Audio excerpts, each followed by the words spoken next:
Hey, what's up guys? Been doing a bunch of work and upgrades to my 2005 Ford Excursion 6.0 diesel. I'm actually in the middle of doing a video right now, but I figured I would do a separate one for those of you that just want to see how to install the fast fuel system. I'll actually add this clip into my other video as well. And this should apply for the 6.0 and the 7.3. The instructions say it'll be exactly the same thing pretty much. All right guys, let's go ahead and start out by getting the filler neck hoses off of here. Those should just be 8mm on those hose clamps. Go ahead and loosen those up.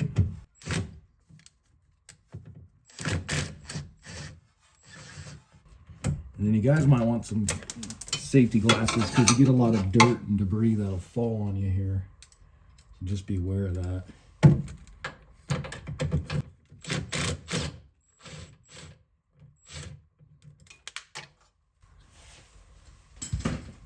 So I think something like that.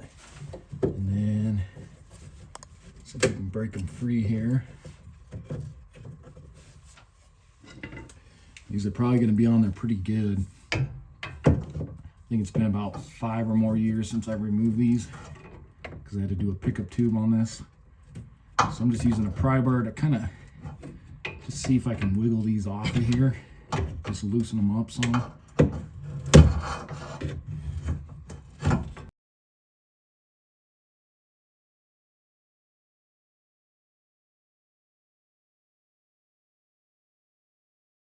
Okay guys, so those don't really want to come off too easy here, so I think we may have to drop the tank before I can get those kind of off of there. They're just stuck on there pretty good here. Okay guys, so I'm going to try this. I'm going to pull out these 3 7mm bolts here for the filler neck. Let me just see if that's going to make it any easier.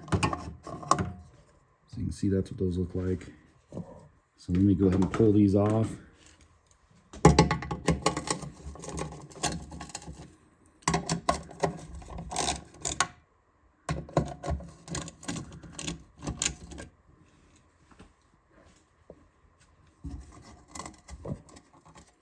And I'm going to need 2 hands here. So let me set my camera down here and get these 3 out real quick. Okay, so I got all 3 of those loose, and you can just kind of let them fall down in here. They won't go anywhere. So let's see if that made this any easier. Getting these lines off of here.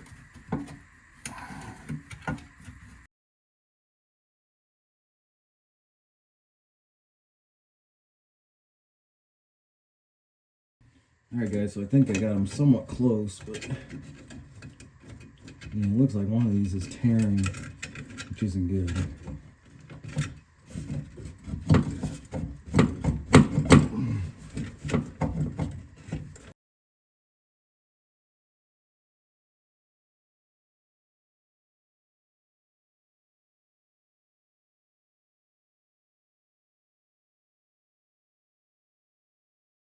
All right guys, so let's just see, let me lower this.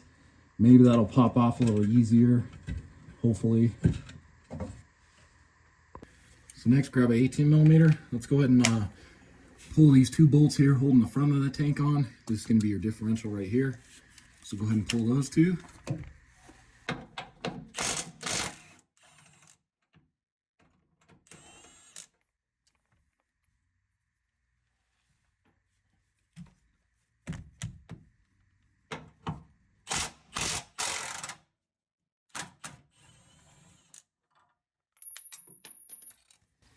I'm not sure if you saw, but it did drop a little bit.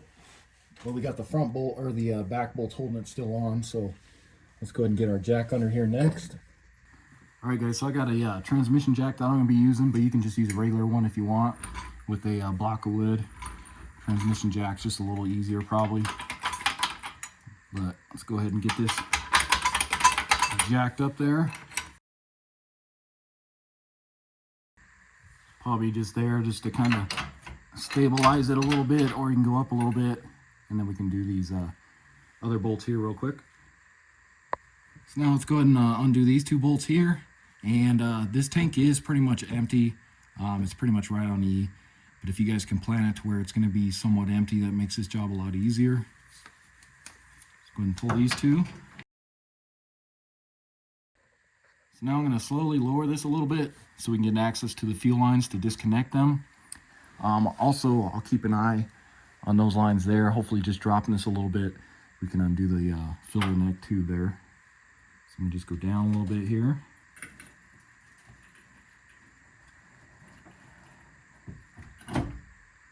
And let me go ahead and check and see if we get a little better access up here. All right, guys, so as you can see, just me lowering that a little bit, you can see it's starting to come off a little better here. Let me just go a little more. And let's see if we can twist this off now.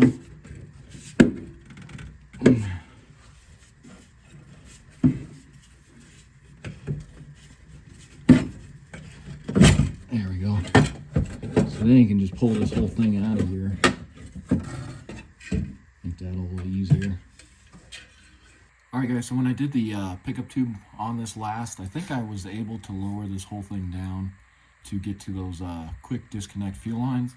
So let me go ahead and lower this a little more here, slowly.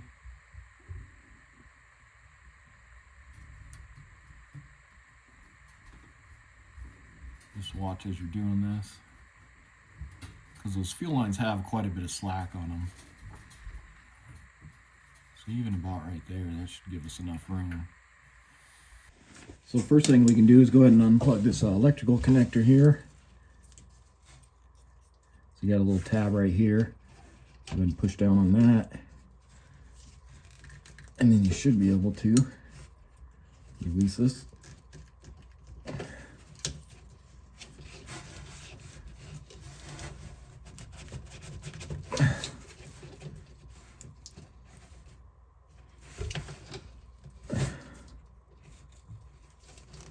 There we go. All right, guys, so I'm trying to get you the best angle here, but you can see we got our two fuel lines here that we need to disconnect. So I got a 5/16, and I can't remember if it's a 5/16 or a 3/8 quick disconnect fuel tool here. But you're gonna stick this in there, and then you're gonna kind of push in on the fuel line. And as you're doing that, pushing on this tool,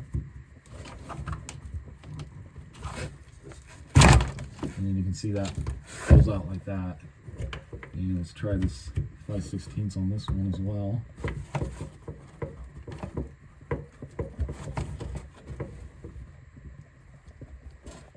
And that one doesn't seem to come off as easily, so let me try the 3/8 on this one.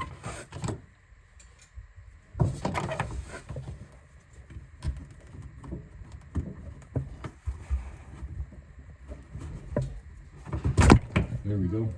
So there's that one. Okay, so with those fuel lines disconnected, we should be able to get this down all the way, and I'll go as much as I can, but it looks like that might be as much as I can go down on this transmission jack. Now we can go a little lower. So about right there like that. What I'm gonna have to do is slide this jack off of the tank here. And again, my Excursion is lifted, so it makes this a lot easier. I think if your guys' isn't lifted, you'll have to jack it up to get this tank out of here. All right, guys, so let's see if I can get this off of here. It's probably not gonna be the easiest.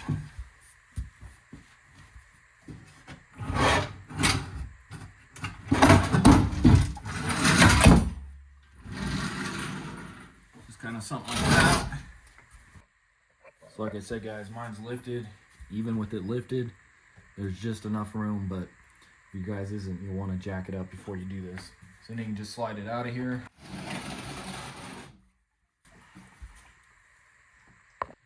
Okay, guys, so next I went ahead and just shoved a couple rags in the hoses here, and then those two fuel lines there. And now I'm going to take some compressed air and just kind of blow off some of this dirt and dust debris that's on here. Okay, so now let's go ahead and break free this lock ring on here. And in the instructions, they say to kind of note where these lines are coming, so they're kind of facing that way there. So take you a flathead screwdriver and just kind of tap on this and this should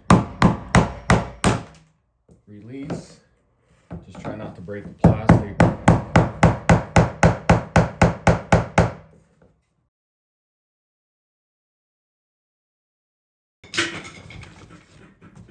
And then you should be able to just undo it by hand here.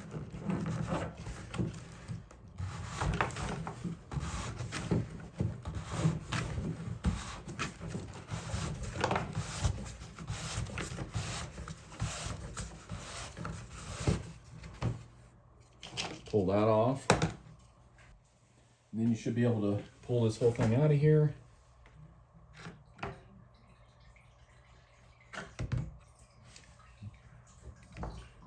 Tilt it up to get your float there. Just like that. Okay guys, so what you want to do next is there will be a green O-ring on the bottom of this. I went ahead and just took it off so it doesn't get lost, and I put it back on the tank there. So go ahead and take this, kind of mount it lightly in a vise maybe, whatever works best for you. But don't go too tight because you don't want to bend those lines. Just get it kind of snug on there. You can see it's pretty loose still. And then what you're going to do is you're going to take this and we're going to kind of measure on here about where we need to put it. So I'm thinking kind of like that. Try to get as close as you can to this here, your electrical connector. And then you can take a black Sharpie and let's just kind of mark this because we're going to take a hole saw and drill a hole through here. So I'm thinking kind of something like that, maybe. So kind of hold that and then just draw around here.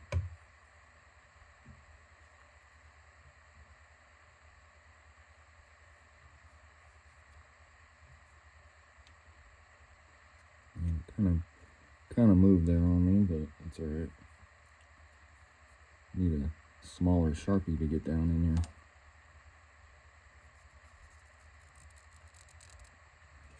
But you guys kind of get the point. So something like that. Next, you're going to take your 1 3/8" hole saw. We're going to go right in the center of this circle here. And then just take a peek underneath. Make sure you're not going to hit anything underneath. And let's go ahead and get this drilled out. So like I said, just go right in the center of that circle there as best as you can.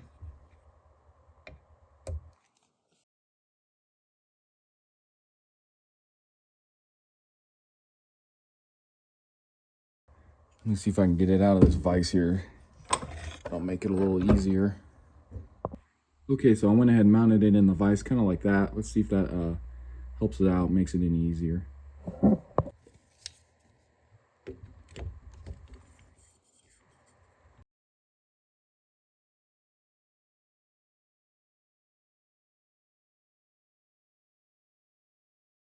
All right, guys, so you can see that's not really cutting through it. Let me run to the store and see if I can get a better blade and hopefully cut through this. Okay, guys, so I went ahead and just ran by Home Depot, got this Milwaukee Shockwave. This one's for stainless steel, so it should work a lot better than that other one. You can see the teeth on this one. So let's go ahead and give this a shot again.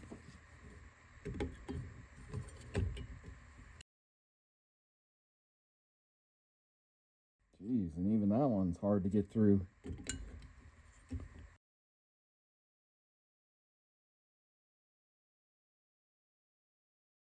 Okay, guys, so even that's not working. So, and you can see I've pretty much worn down this bit already. So I'm gonna go ahead and try the step bit, see if that'll maybe work a little better here. I got a couple sizes all the way up to 1 3/8". So start out with the small one, and we'll see what we can do with this.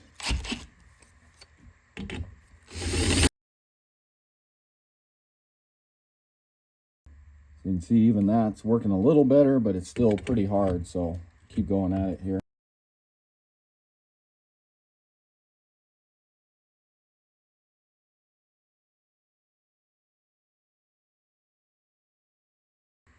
Okay, guys, so as you can see, I finally got the hole cut. So I did try the step bit, that did not work. Got to about right there, as you can see. and then it just wouldn't go anymore, and I needed to get all the way up to here. I tried moving it back and forth, but it just did not want to catch. So I figured let's try one more thing. So I ran to Harbor Freight, see what they had, and I picked up this Hercules 1 3/8 carbide hole cutter, and this is what it looks like. And right away I was able to stick this on and start turning, and it cut through like butter. So hats off to Harbor Freight for this. So if you guys are going to do this, you might as well pick one of these up from Harbor Freight. It was 27 bucks, but well worth it. I should have just got this in the first place. So now I'm going to go ahead and take my file and just kind of deburr this hole here, and I think I'll call it for the night. I think I'm coming down with something, so kind of tired, especially from running all over town trying to pick up bits and that. So let me go ahead and get this deburred, and I'll see you guys in the morning. Okay guys, so it's been quite a few days. Like I said, I was getting sick, and I was sicker than a dog. Between that and then working my other full-time job, I didn't have any time to work on the Excursion, but feeling 10 times better now. So let's go ahead and continue on where I left off. So like I said, I did get the hole all drilled out a few days ago, and I did end up using this Hercules carbide 1 3/8 hole saw from Harbor Freight. So if you're going to do this job, just pick one of these up. This cuts through that stainless like butter, unlike that Milwaukee Shockwave. Don't even waste your time with that one. And then so what's going to happen is this piece is going to go through here, and I did use a file just to kind of clean up along the edges here, the burrs, just so you don't have any sharp edges or anything. But this is going to go through here, and you got this gasket that seals on there, and then there's a nut and a washer that goes on the back to tighten this down. But I just want to show you. So on the back side here, you can see there's that piece of metal like reinforcement that goes down there, and I was afraid that's going to get in the way of that nut. But looking at the Fass instructions, it shows they do the same thing and they tighten it down on that, so shouldn't be an issue. So I just want to show you real quick. So you can see you got the draw straw there that comes off of that, and then this is that nut I was talking about, and then there's a washer underneath.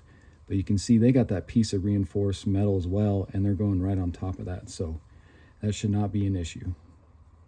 And then they say that we can just remove this fill screen. Of course, this one fell off when I was cutting the hole, but you can just go ahead and pull this off of here. They said we won't even need that anymore. I have replaced this before. That's why I've had to drop the tank, because eventually the fuel just rots this away, and this will just be floating at the bottom of your tank, and then you don't have as much clearance to suck any fuel up, so it'll seem like you're running out of fuel even at 1/4 of a tank. So if that's your problem, most likely this is sitting at the bottom of your tank all busted and rotting away. So next I'm going to go ahead and take my compressed air and just kind of blow some of these shavings, make sure all the shavings are off of here, and come back. All right guys, so next let's go ahead and prepare the suction lines. So go ahead and take this piece, mount it in a vise if you got one. You can see the return there, the R. What you're going to do is you're going to have 2 fittings. So you're going to have 2 of this one here. You can see it's a little bit more shinier. This is going to be the 10-300 they supply you with. And then this one here is going to be the 10-273. So the shinier one is going to go into the return port here. So you can go ahead and just screw this in. You can see there's already thread tape or thread sealant on it, so don't worry about using any on that. Go ahead and try and get this started in here. And you want to make sure you don't get this cross threaded in there.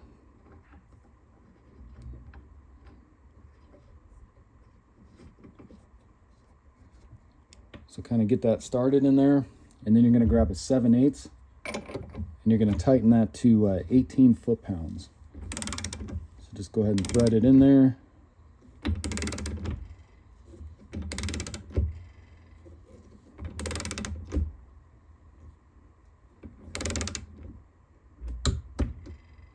Right there, 18 foot-pounds. Then you can pull this out of your vise. Let's go ahead and flip this over. If you notice, there's the sump side. So again, just go ahead and tighten that in there.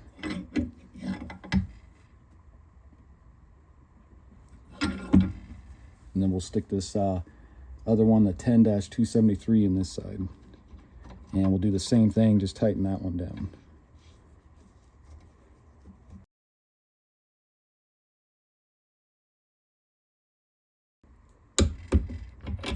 Just like that. Okay guys, so next let's go ahead and get this draw straw onto here. So they say to use some grease. I'm just going to use this luber plate here. You can put some either inside the straw here or right on here, and then we'll go ahead and stick that on there. So let's take a little bit of this just to help it slide over this portion here. Let's get that kind of lubed up there. I'm not going to use any inside the tube. It's too hard to stick any in there anyways. And then just go ahead and try and get this set down onto there, just like that. Okay guys, so the next part is very crucial that you follow this correctly. So we need to use this 3/8 hose clamp around this portion here to tighten the draw straw, but you cannot block this return hole here. So, and then if you notice, you got a bigger gap here than you do over here. So the portion of the hose clamp, this portion here needs to fit right in here. So that way we can still get this nut and everything over and tightened. So go ahead and drop on your hose clamp here. And I'm going to position it pretty much kind of like that. So you can see as I tighten this, it's not going to obstruct the nut or anything from tightening down. So this is going to be a 1/4 inch. So you can go ahead and kind of get it snug a little bit here to where you can move it still. And I'm thinking probably right about there. Go ahead and tighten it. Just double check. Make sure it's still good.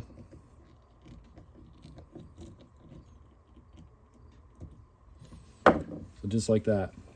So you can see I'm not obstructing to where the nut isn't going to be able to tighten on there, and then I'm not obstructing this hole at all with the this portion of the hose clamp. So you want it to look just like that. So now you can go ahead and get this straw through here, and then you want your sump side to be this side right here, and then your return is going to be closest to your plug there. So get that kind of through, and then take your washer and your nut. You're gonna stick that through your straw here, all the way back through. Once you get that through, make sure your washer sits down on here. And this is what I was talking about, how it kind of is on this reinforced metal there. I'll go ahead and screw this on here.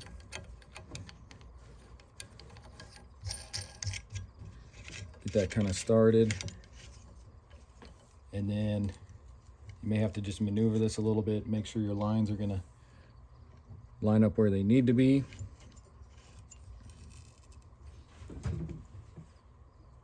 So it should look something like this on the other side.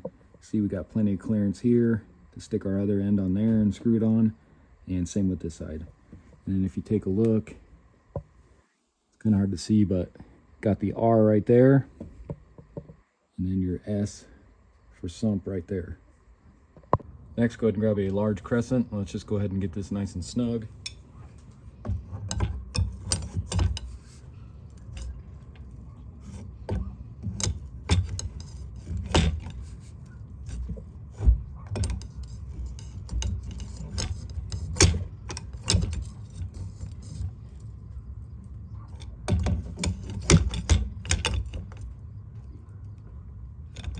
Kind of like that. And then if you don't have a large enough crescent wrench, you can always use just a pair of channel locks as well. Because even with that large crescent wrench, it's kind of hard to get in there. So just tighten that with some channel locks. And looks like I'm tight enough because it ain't moving anymore. So once you get that all on and tightened, just verify that your float here isn't going to interfere with that draw straw. You can see we got plenty of room there.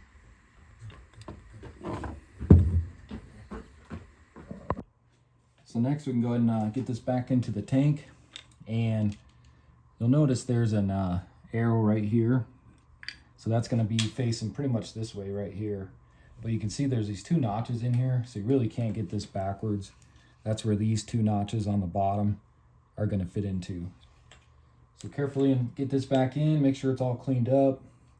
It's not a bunch of metal shavings or anything from drilling your hole. And get your float down in there first. And go ahead and bring this around.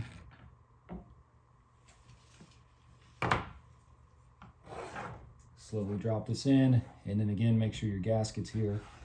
Reusing that one. And it looks like our draw straw might be a little too long. So you can see it hitting on the bottom there.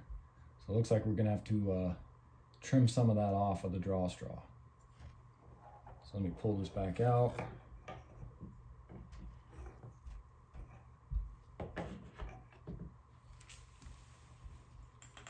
All right guys, so I went ahead and mounted it back into the vise here so we can go ahead and make our cut on here. And if you take this old piece here and stick it back on, so it kind of stops right there. This portion here with the ridges, this sits on the bottom of the tank. You can actually see the marks that they leave. So we know the bottom of the tank is pretty much at the bottom of these. So we need to trim it just shy of these ridges here. So I'm thinking somewhere right around here, and we should be safe. So I'm just going to go ahead and kind of mark this with a Sharpie, but you can see this kind of moves. So think about somewhere right in, thinking right in here, and we'll be okay. Okay guys, so I went ahead and just remarked it on the top here, and then you can go ahead and pull this off. And I cannot find my PCV cutter for some reason, because normally it has the click action there, and then it kind of just snips this right off perfectly. I don't feel like running to the store getting a new pair, so I'm just going to try a razor blade here. Hopefully that cuts through this easy enough. So I'm just going to go straight through that right there.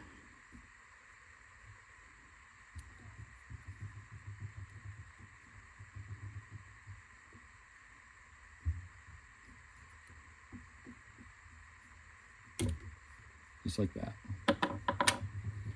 So now let's see if that's going to be enough to clear the tank now. Okay, so let's go ahead and try this again. Now that our straw is cut.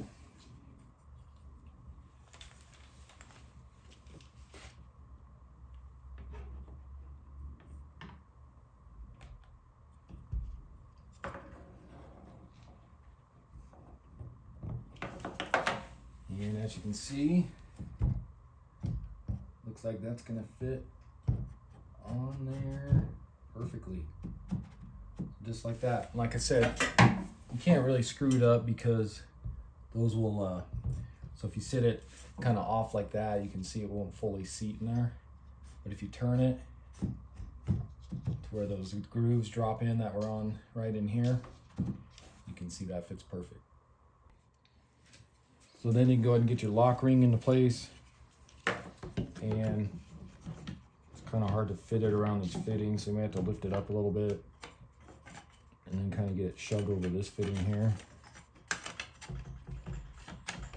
Kind of like that. And then getting this lock ring started is the hard part. So you got to get it just right and start it on here while keeping this the way it needs to be.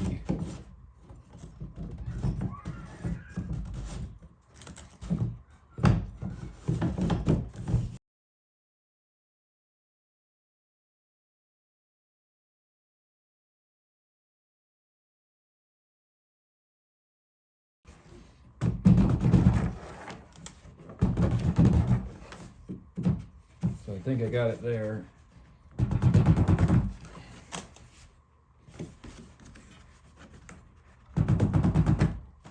So just make sure you're locked into place there.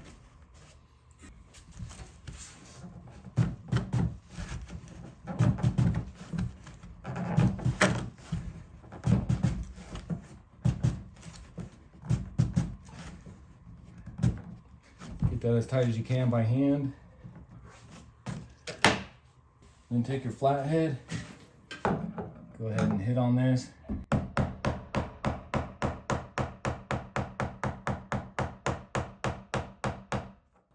about kind of like that. So next take, it's what they call the PL 1058 fitting. So you'll have two of these, two exact same ones in the kit there. So take one of those along with your FL 1058 hose.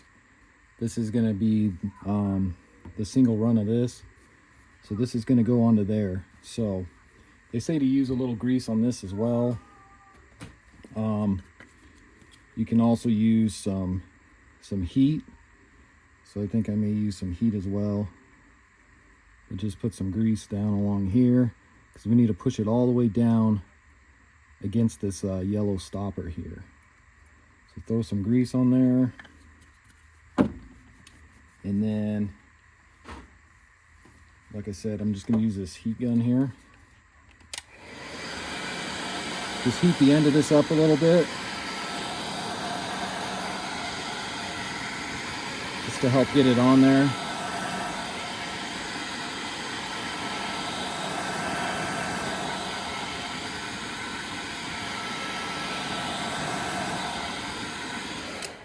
Let's see if that's enough.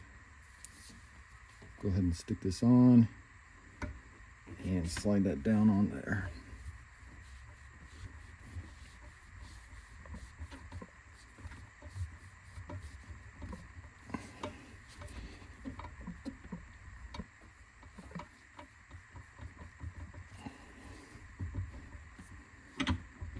Like I say, it's nice to have a vise to kind of help hold that while you push down on that.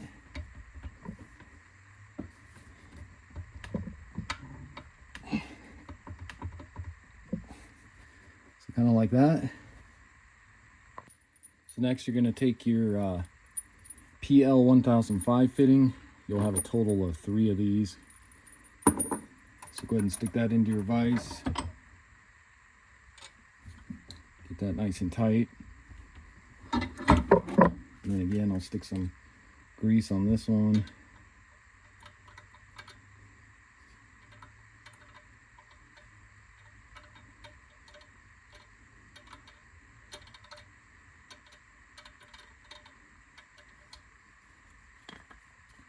And then you'll take your FL 1002 hose. You'll have 2 runs of this. So let's go ahead and stick one end of this onto there. And again, I'll go ahead and just heat this up because that seemed to help quite a bit.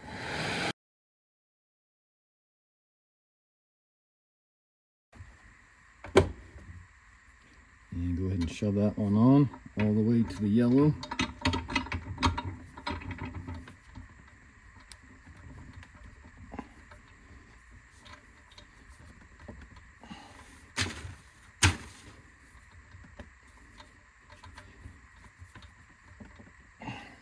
So just like that.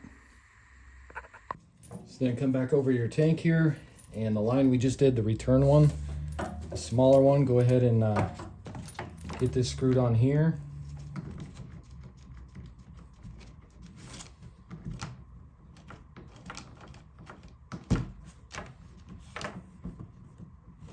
And then you can grab a 7/8 and a 22mm or a crescent, either one.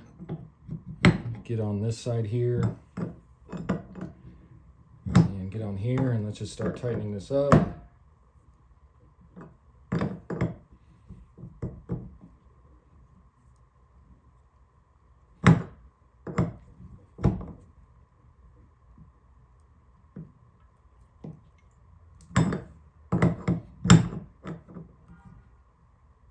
Get that nice and snug.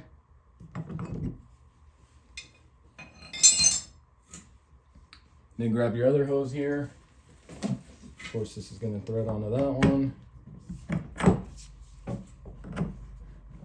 And this one might be a little bit harder to start because of this right here.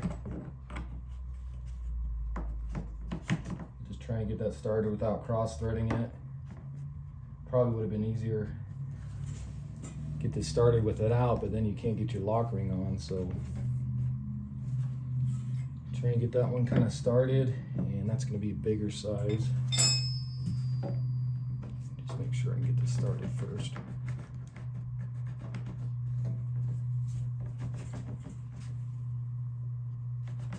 Let me grab a crescent. Let's try and get that started on there.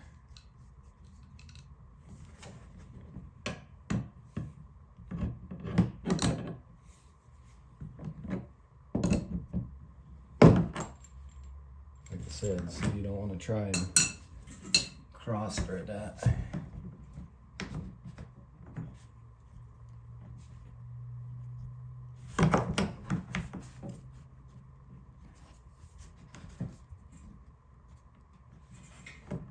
And I'm kind of hitting on this lock ring here. So let me see if I can maybe hit that a little more just to kind of get that out of the way. And then maybe I won't be hitting on that.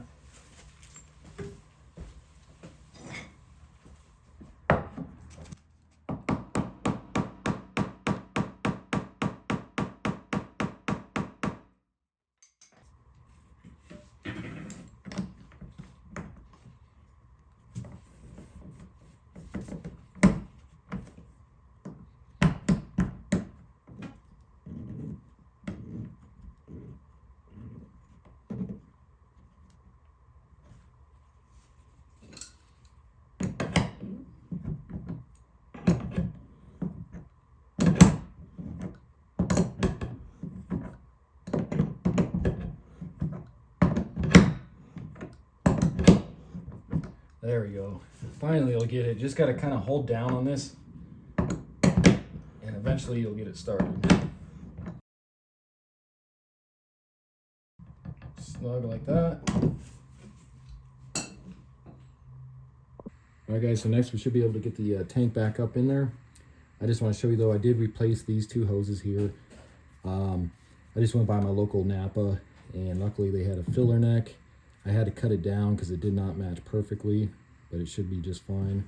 Same with this piece here, because you can see, especially this end towards the filler, you can see how it was just kind of degrading there and about ready to fall apart. Same with this one here. So, okay guys, so I went ahead and slid the tank back underneath the Excursion here, and then got my jack back underneath here, the transmission jack. So the way I do it is I'll just slide it on the ground underneath the Excursion here, and then I'll tilt the whole tank, push it over that way to where it's on one side, and then I get my jack under here, and then with that transmission jack you can adjust it right here. So I'll turn this, and that plate that's right here will kind of tilt. So then I'll tilt it and get it even with the tank being tilted up, and then I'll slide my jack under there, and then I'll start bringing this back, so it slowly tilts this all the way back, and then it kind of sits on there just perfectly like that. So now let's go ahead and I'll bring my camera over to the other side, and let's go ahead and get our fuel lines connected again. So go ahead and crawl underneath the driver's side here. Let's get our fuel lines connected again. Of course, you got the two different sizes, the small ones. Gonna go towards the furthest one there. Get that in, and it clicks in there. Get your other one here. Make sure that one clicks in. And then you got your wiring harness right here. Go ahead and get that plugged in. And make sure that clicks as well. Okay guys, so what I did next is kind of hard to show you.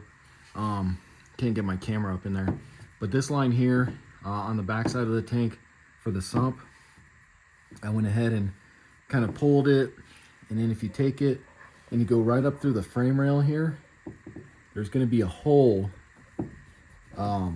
right in the frame here.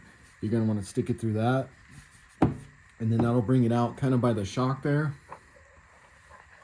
There's going to be another hole in the frame right by the shock there that you'll want to continue going through that.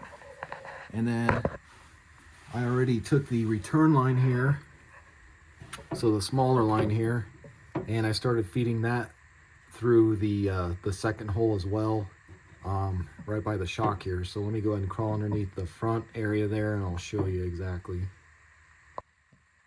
And then you just want to make sure that this line isn't too tight to where it's kinking this up here. So just make sure it's kind of loose like that. Of course, we still need to jack the tank up and everything, but so something kind of like that. And then, sorry guys, it's not the best lighting here, but you can see, so there's our shock. And then I was talking about there's a hole back there just after the shock there. So get the larger hose through that, and then the second hose is going to be right here. See if I can zoom in. You can see this is where I feeded the smaller one already, but I already pulled the larger one through.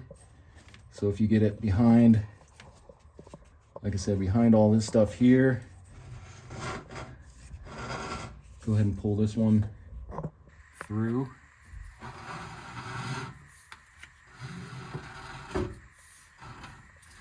And again, just make sure it doesn't get kinked. So you have to turn the hose just like that. Okay. So you want to have a little play in it. But that should work kind of like that. And then we'll just kind of drape these over here for now until we get the rest of the tank back up into place. So then with everything connected, let's go ahead and see if we can start getting this jacked up here. May have to center it some more, but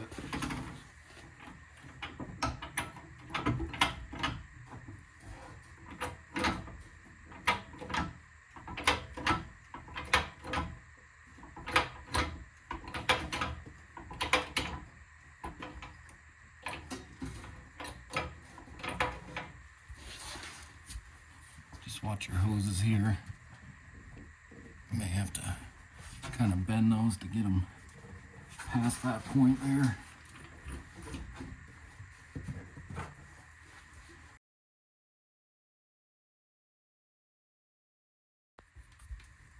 So just check on the other side. Just keep going back and forth, making sure you're clearing everything.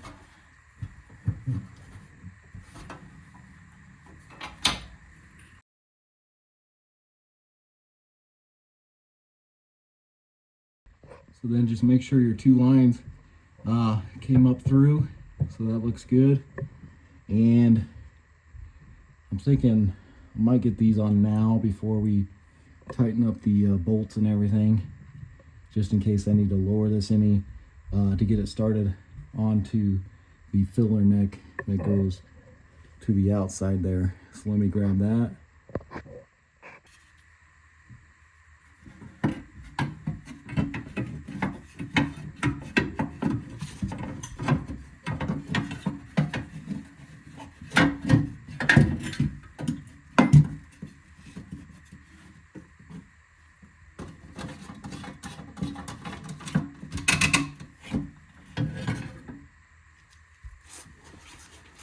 So what you can do is kind of stick your fuel cap on up there, and that'll hold it into place for now until we get these on, and then we get the bolts in.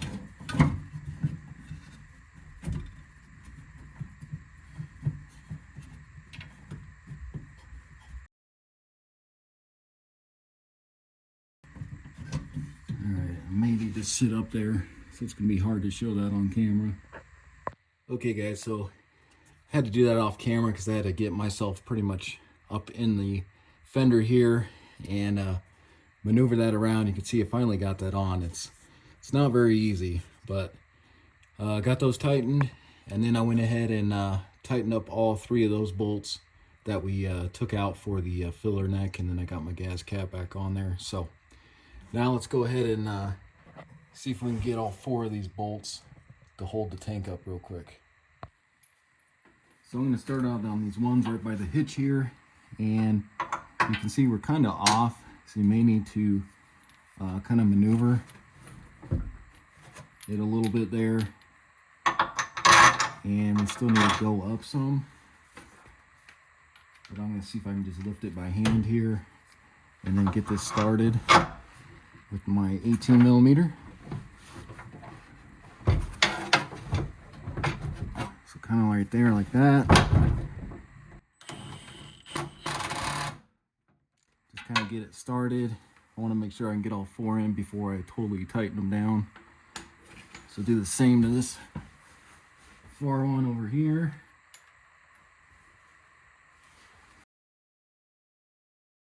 So then on the front here, you can see, looks like we still need to go up, so should be able to jack it up still. Get this one a little closer. It's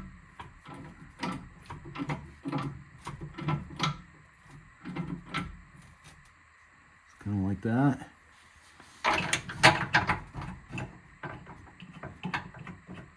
Get both of these started.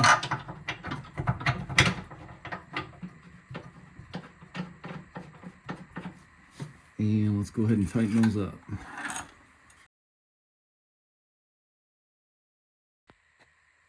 And then you go ahead and tighten these up the rest of the way. Okay guys, so then if you take a look, this gap here between your bumper and the back doors, you can see the blue hose there. And it doesn't look like my camera's going to focus.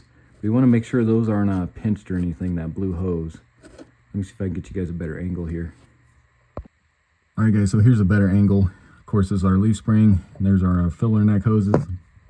But if you can get up in here, shine your flashlight, and it's going to be hard to get my camera up in here.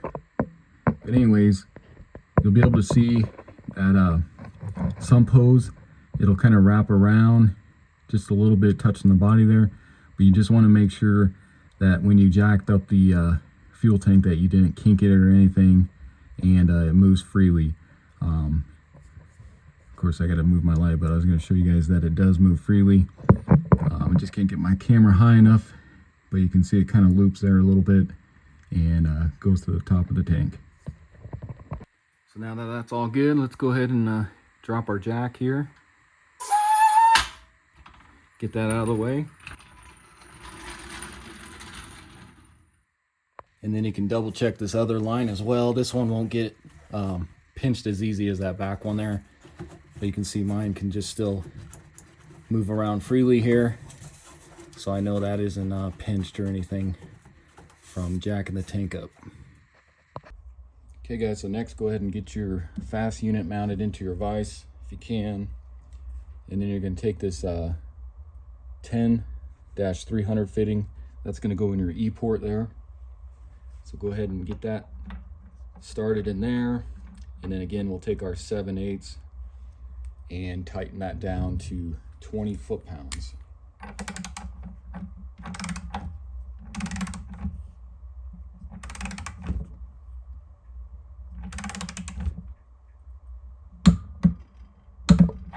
Just like that. And then come on the other side here, and you'll notice you got a letter T right there, and then a number 3. So you're going to take this elbow here, the 10-302, and you're going to screw that into this port here where it has the T. And of course this one you're not going to be able to get torque wrench on with it being an elbow, so you're going to have to guesstimate on 20 foot-pounds for this guy.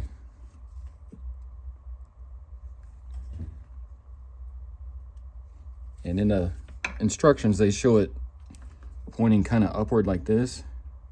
So I'm going to guess about right there is 20 foot-pounds. It's kind of like that. Next, you're going to grab these little like aluminum spacers here. You got a total of 3. One's going to go right here, and then the other 2 right here. Just kind of line up those holes there. Next, you're going to take this bracket here, and this is going to sit on top of those spacers.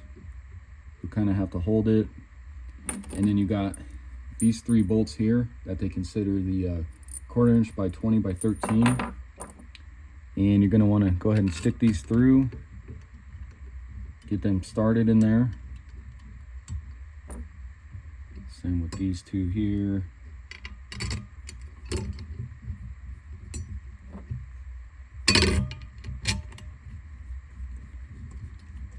And then you grab a 7/16 and go ahead and tighten those guys up.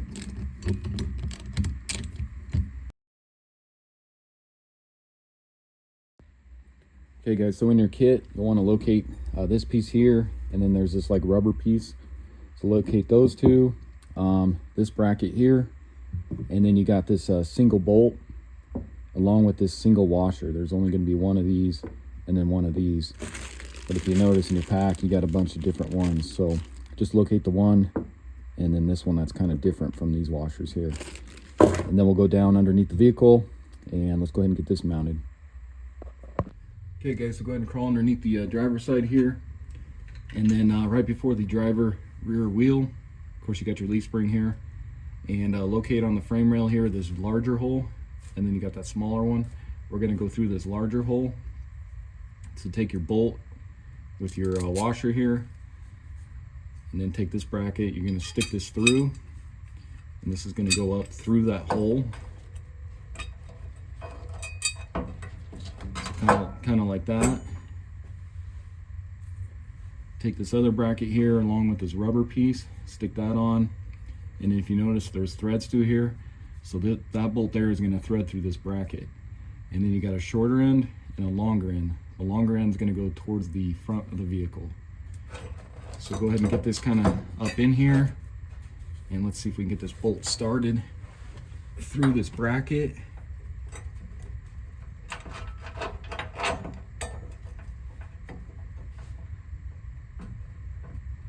So try and get that bolt started.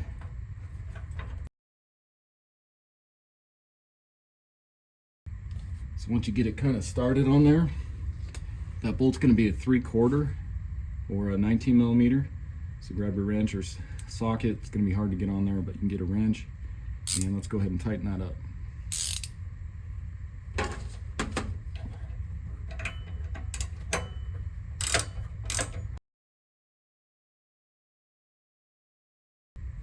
And then once you get it kind of close, you can kind of maneuver it around if you need to. Not sure if we're going to need to make some adjustments first. So I'm just going to kind of get it snug but not too tight until we figure out where we need to be.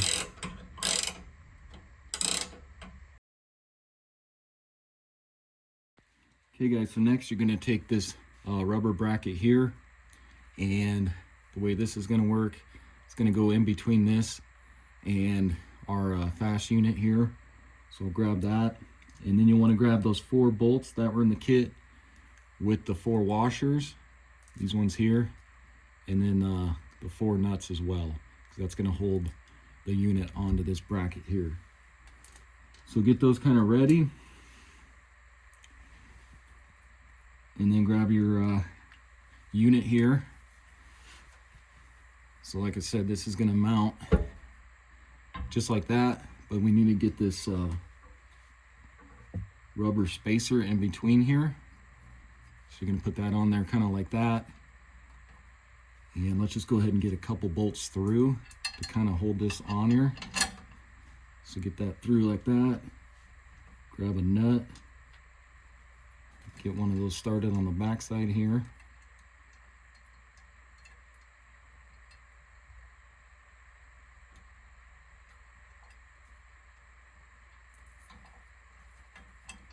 It's kind of hard to do this one-handed, but see if you can get it to go on there.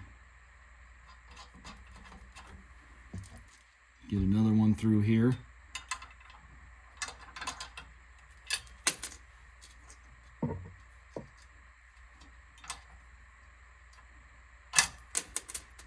Yeah, like I said, it's not easy by yourself here. Go ahead and get that one through. And don't worry about that rubber bracket being misaligned. We can straighten that out. Just want to get a couple to hold this on here.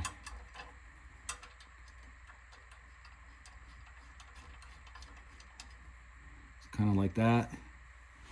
That way it's being held up. And then you can kind of rotate this however you need to. Try to straighten out that rubber bracket here. And then we can adjust this as needed as well.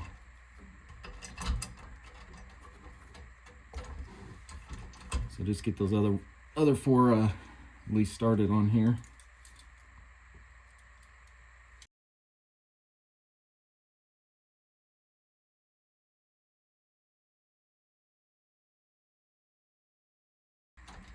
Okay, so now all those are kind of started through there. We can still maneuver this bracket, like I said. And if we need to go up with this, we can. So kind of like that. They say you just want to make sure you get at least 2 fingers clearance above the body here, because if not, you'll have rattles. But then you don't want it to be too far down either. So just kind of make your own judgment on that, and we'll go ahead and get these tightened on here. And those are going to be 9/16 on the nut and the bolt.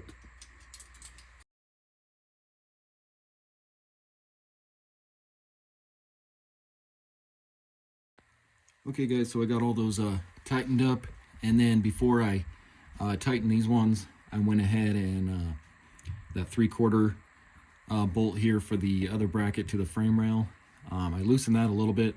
That way I can push this whole bracket closer to the frame, because it was kind of pretty far out. So got that where I wanted it, tightened up that 3/4 inch bolt up there, and then went ahead and did these 4 here. And that's about where I think I'm going to leave it. Like I said, I got a lift, so my clearance isn't a big issue. And then I also took a level here. You can see right up in there, just to make sure this is level too, as I was tightening those. Okay guys, so now I'm going to go ahead and route our sump and return line. So your sump, of course, is going to be your bigger line here. And what I think I'm going to do is I'm going to go through the frame rail up here, and then that's going to come back around and loop up over here. So go ahead and feed this through however you need to.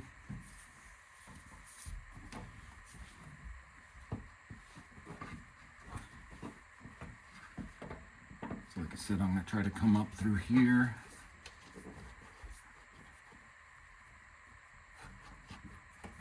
Try and bring this around.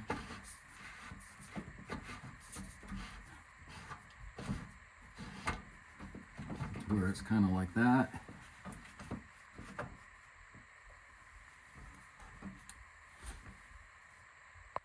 And then I think I'm just going to go ahead and tighten this a little more. That way it's kind of facing this way, and it can kind of go on, maybe something like that. So let me just get this tightened just a little more here.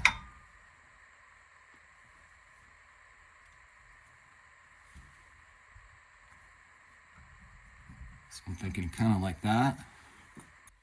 And then I did find my hose cutters, and I think what I'm going to do is I'm going to put a little slack in this back in there, kind of, because we can always zip tie it out of the way. I just don't want it to be super tight and stretched, you know. So I'm thinking something kind of like that. And then of course we'll have our fitting too, so keep that in mind. Or I could even shove some more in here if I needed to. So I'm thinking probably right about there. So grab your cutters, and let's go ahead and cut this about right there.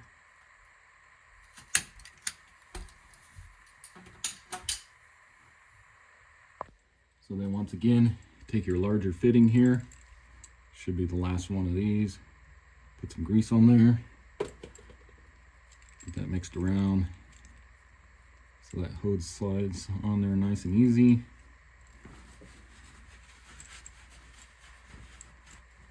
Grab your hose, and let's go ahead and get that shoved in here.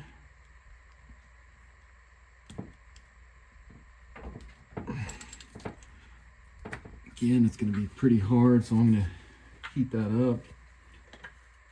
It's definitely harder without having that on the vise.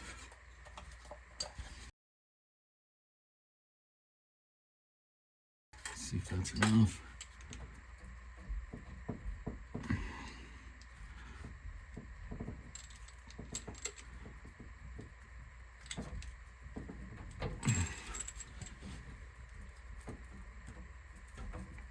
And that's why you guys want to leave some slack too, because you want to be able to really grip this hose and get this guy on here.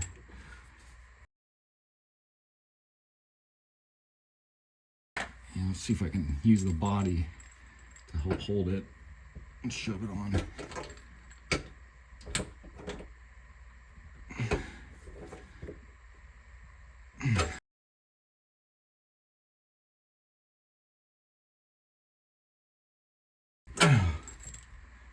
Okay, it's kind of like that. So now we can go ahead and take this and let's get that screwed onto here.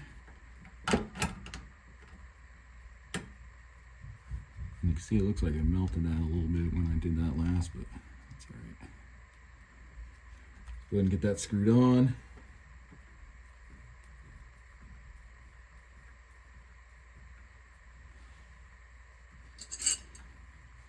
Grab your crescent.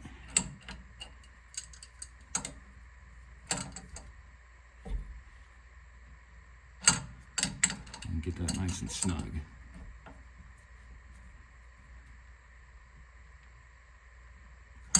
Probably like that. I think that's gonna work. Okay, so now let's go ahead and do our return line. So your smaller one from the tank, and that's gonna go to this one here. There's already a fitting on there. You don't need to put that one on, but I'm going to do the same thing, kind of leave a little slack here, and we can zip tie that out of the way. So I'm thinking probably somewhere along the lines about right there.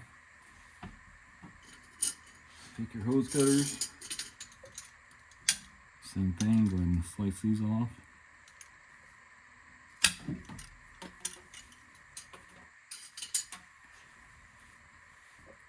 And then I went ahead and greased my fitting already here. You see that on there. So go ahead and get that one started, and that one is actually a lot easier to get on. Didn't even need the heat gun. So like that, pressed up against the yellow there. And then I don't think I'm gonna go under, maybe I will. Just go underneath this here. Just to kind of hold that a little better. Go ahead and screw that on. So it's gonna be this bottom one, the R, and then above that one is gonna be the E. So that's your engine feed. So go ahead and get that one snugged up there with your 7/8.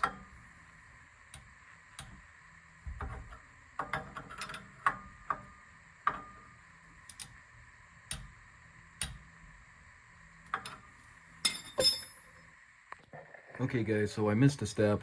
I was just looking at some of my parts and I totally forgot this piece here. So this rubber piece here was actually supposed to go on top of the frame rail there, before you put that bracket that goes up over and then bolts right there. So this piece is supposed to go on top of the frame rail before you put that bracket on. So it's going to sit on there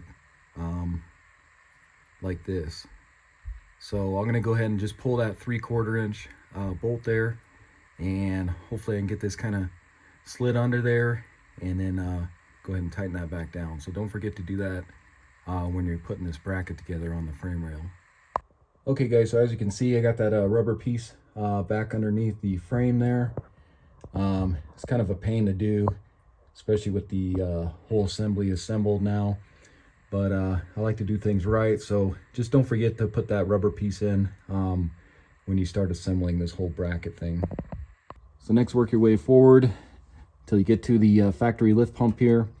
And let's go ahead and just drain the excess fuel out of here. So my plug is a 3/4. I think the original one that started leaking on me was like a Torx T35, I believe, or something like that.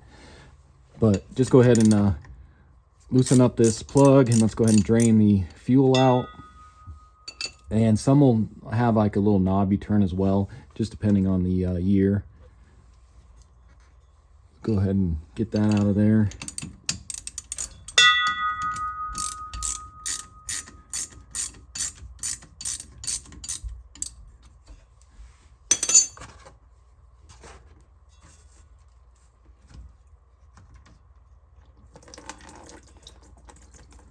So go ahead and let that drain. Okay, so once that's pretty much done draining, just down to a drip, go ahead and get your plug back in. That way it's not dripping all over you while you're trying to work down here. Okay guys, so now we can go ahead and start taking off some of these fuel lines. So like I said earlier in the video, I am doing a regulated return with a fuel bowl delete up top there. So mine's going to be a little bit different than yours, unless you're doing the regulated fuel bowl delete. But I'm going to try and show both ways, just so you guys know though.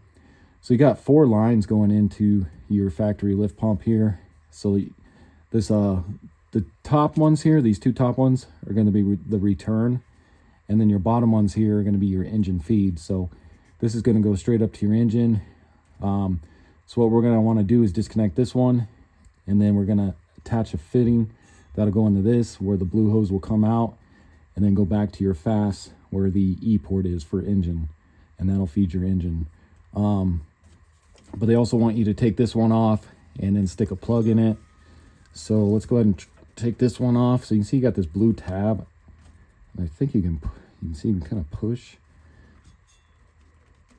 and then try sliding it off, but you can see that doesn't want to slide off of there. So let me go ahead and try a quick disconnect tool. We're going to try this 3/8. See if I can get that up in here. Push that in there.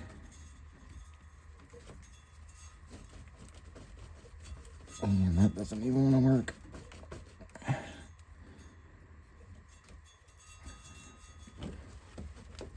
There we go. So got that disconnected there. So let me get my pan so it's not dripping on me here. Pull that one off.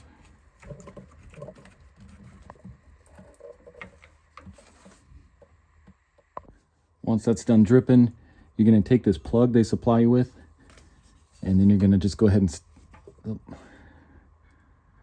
just got that on my face. You're going to stick this in there until it pretty much clicks. And let me try that again. There we go. So it clicks in there like that.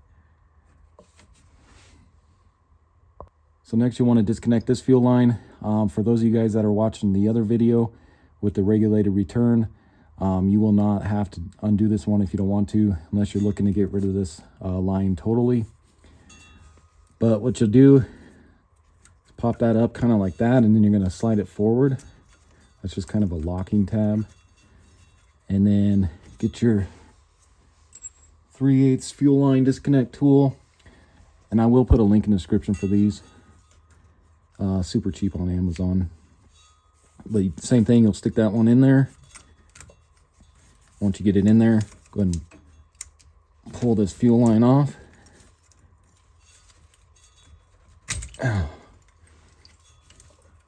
Just like that.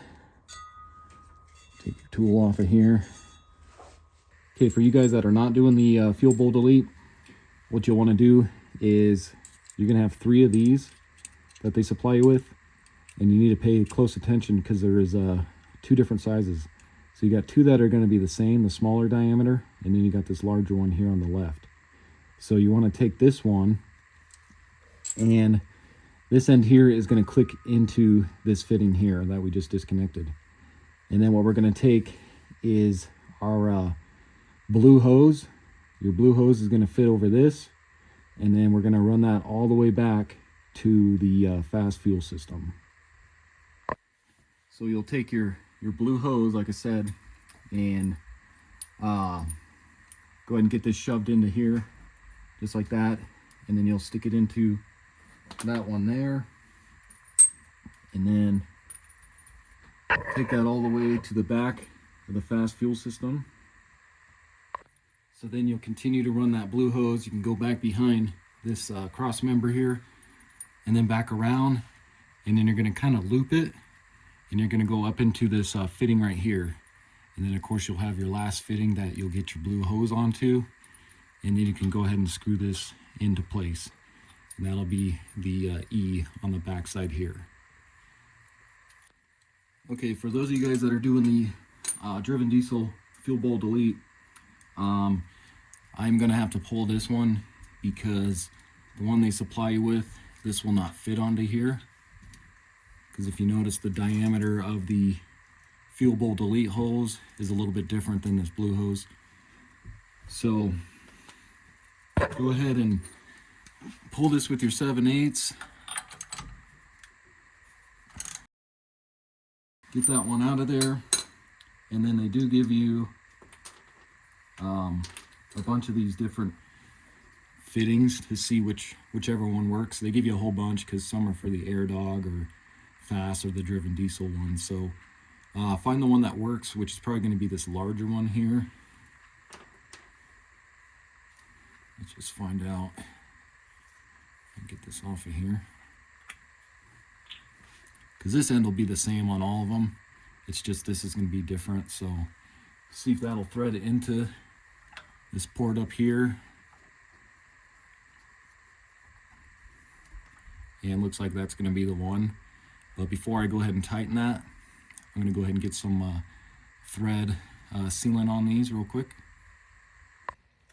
Okay, so I went ahead and put some thread sealant on this. Just this Permatex here. I'll put a link in the description for it.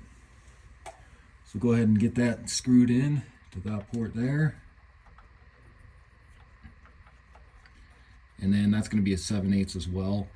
And we'll go ahead and torque that to what the other one was, which was 20 foot-pounds.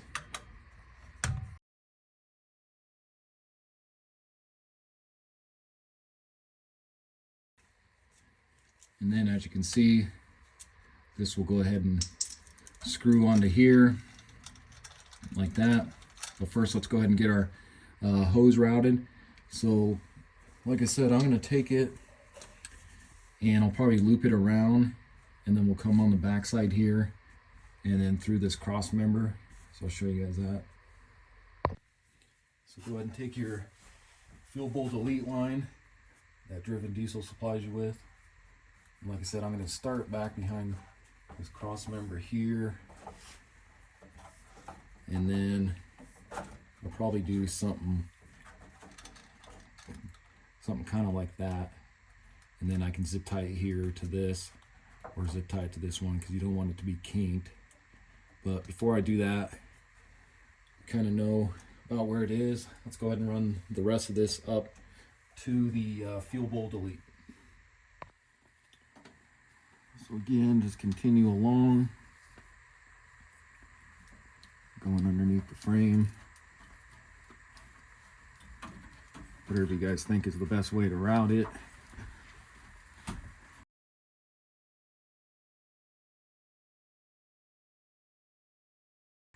Alright guys, so you can see I just kind of routed it underneath the factory fuel lift, or lift pump there, then up over the leaf spring. And then you can see there was actually this open slot here. Not really sure what that was for at one time, but I was able to just clip it in through there, open this clip, and now I got it running up there. Because you can see the factory fuel lines right here. So we need to, you can see the factory fuel lines right here. So I'm just kind of following along there, but I'm going to go up behind this coolant hose here, and then kind of up where the factory fuel lines came through, and then up to our fuel bowl delete, which is right here.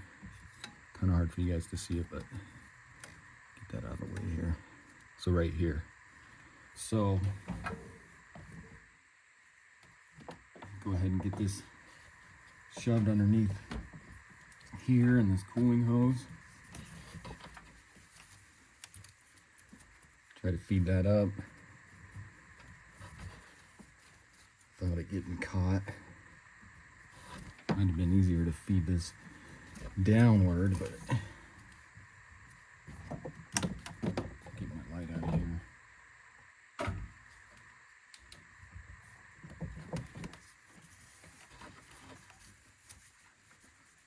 Feed this up.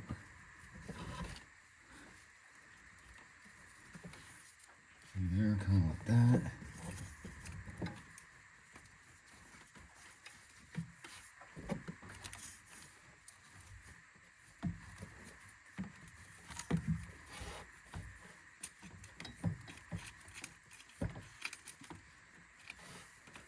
So something kind of like that.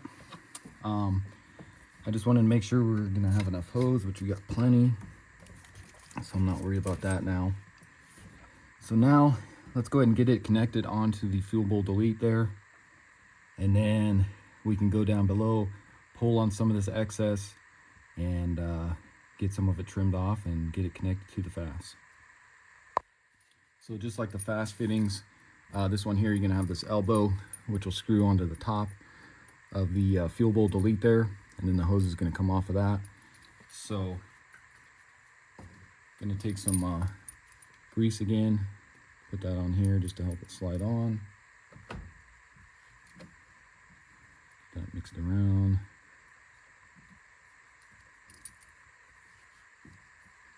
And then let's go ahead and get that inserted to this hose. Make sure the hose is clean, especially from sticking it through the frame rail. Make sure no dirt or debris got down in there. Go ahead and stick this on.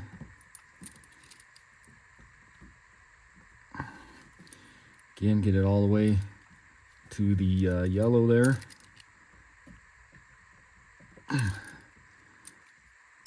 Should be good like that.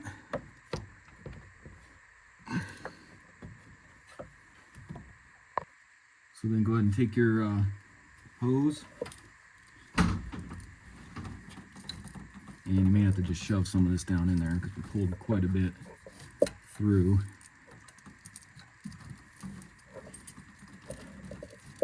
Get that shoved down there. Sorry, my camera's in the way here. Get that pushed down. And then, looks like I still need to go some more here. Too much fed through there.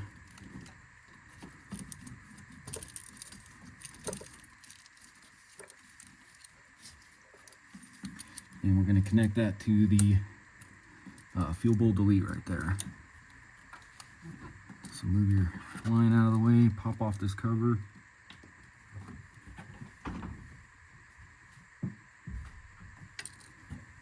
And go ahead and get that threaded on here.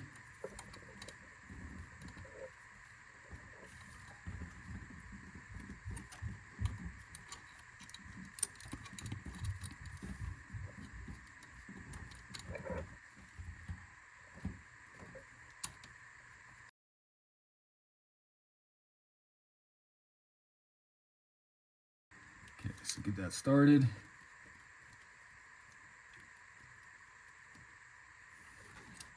And I'm hoping that will work kind of like that. Just hoping I have enough clearance for, yeah, that should be good, for my air intake coming in through here. So I'll kind of just turn that maybe a little bit like that. And grab a crescent. Let's go ahead and get that tightened up.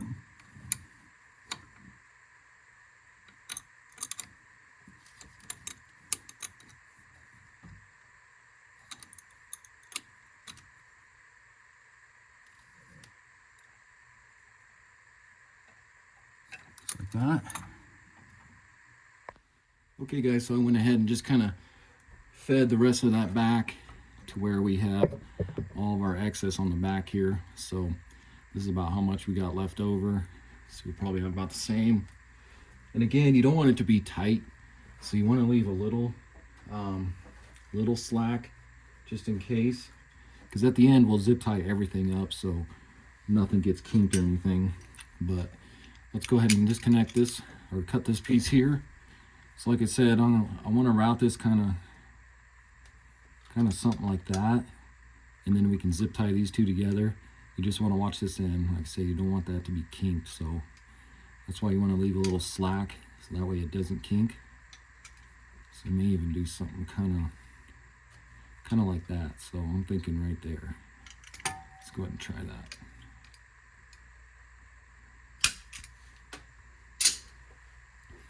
So then you can pull this fitting back off and get your grease put on.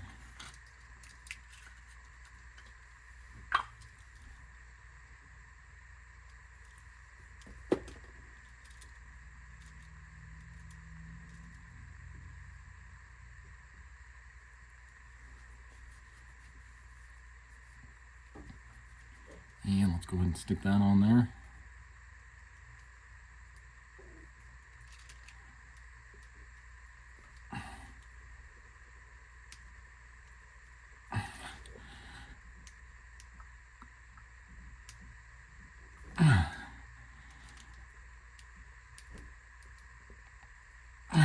Okay, so like that, you push all the way on, and you'll know you're on pretty much when you can't turn this yellow thing.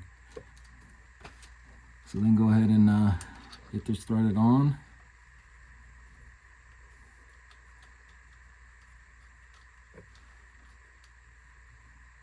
And let's get that tightened up. And grab my crescent wrench.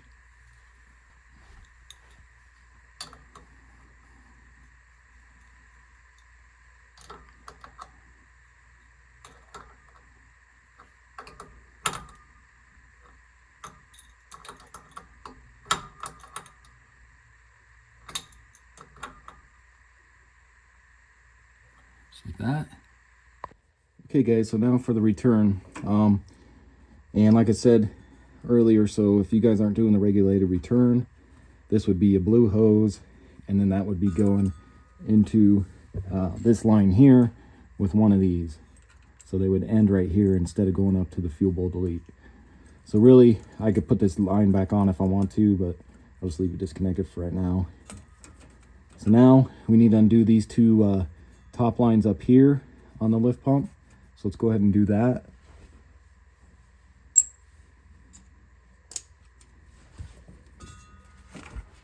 And this is going to be for both, if you're doing a regulated return or just the Fass system, because we need to bypass the factory lift pump there for your return.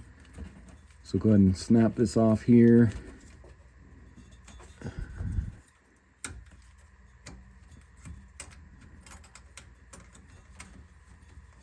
Again, grab your 3/8 quick disconnect line here.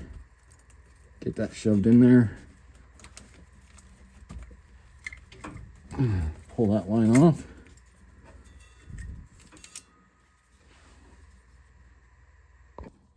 And then your other one there with the white tab. And then this line here, they say to just zip tie up out of the way, so I'll probably do that later, but you can zip tie it to this electrical harness up here if you wanted to. But same thing. Let's see if we can get our 3/8 disconnect under there.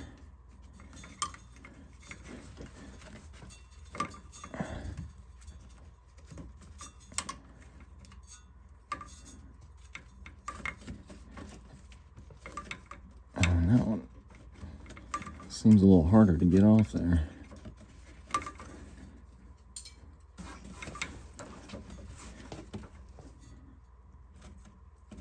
Oh, okay. So this one's actually coming off with the quick disconnect without the tool. So you got that white tab. Hopefully you guys can see that. Let's see if I can get you a better angle here. So see that white tab right here? So push in.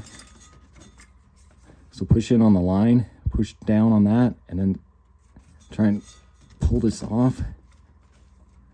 There we go. And then you can undo this one here. Just like that. Okay, now for you guys that are not doing the regulated return, what you would do is you use these other two fittings. And so these are going to insert into those lines we just undid for the return. since we're just bypassing the lift pump. So those will go into there. And then what you need to do, take some of your excess hose. So you're going to stick this into there. And then of course you're going to cut it to whatever you need to. So probably only need to cut it, probably only need about this much right here. So once you get that cut, then you're going to stick these two ends in. So it'll be kind of like that. And then of course you'll stick these into those fuel lines on each side up top there. So pretty much all you're doing is bypassing the lift pump here. So since I'm doing the regulated turn, it's going to be a little different. So I'll show you guys how to do that. So for you guys doing the regulated return, you're going to take these two pieces here, and this is going to stick through there like that. Take your hose they supply you with, and let's get actually this hose clamp on here. So take this hose clamp. You're going to want to get this down on there. Trying to get that shoved through here as much as it'll go. We may have to shove a little more once we get it on the regulator. So now let's go ahead and screw this onto the regulator, and then once we get that screwed on, we can feed this down to the return there by the factory lift pump. And then I did get that shoved on the way, guys. So what you can do, just take a Phillips screwdriver, and you can stick this down in there to kind of hold it, and then you just press, and you can see we're fully on there now. So just something kind of like that, and then that way you can get this hose clamp into place. And kind of going the way the hose is routed, because I want it going downward. So just kind of something like that. So then come up here to your regulator. So then come up here to your fuel pressure regulator, and it already has that 90 degree on it, but I want to turn that a little bit so we can get our line routed down here with the other one we just did. So let me see, or actually it's already, so just kind of loosen up the lock bolt there, or nut, and let me see if I can just turn this.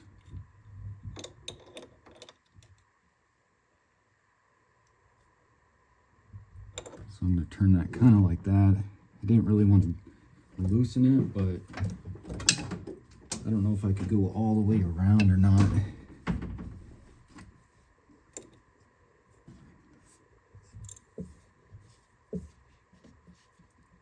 But I think right there will be all right. Just go a little more here. And then go ahead and get that tight once you get to where you want it to be.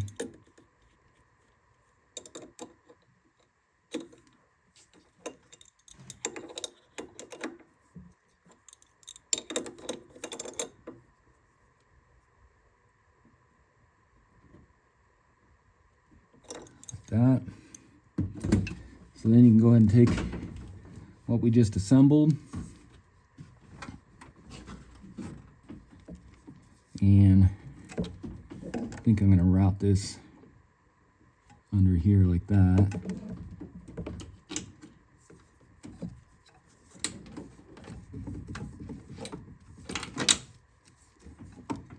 So kind of something like that, and then let's turn our hose here and go ahead and screw that on.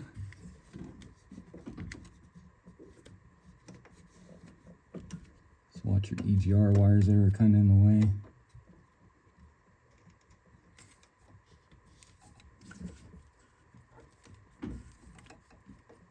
And looks like I may need to come over just a little bit.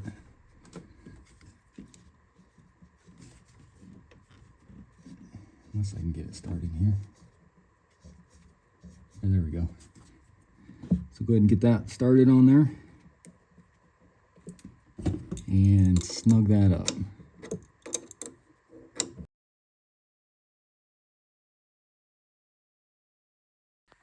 So then I'll see if I can kind of route this the same way as I did the fuel bowl delete line.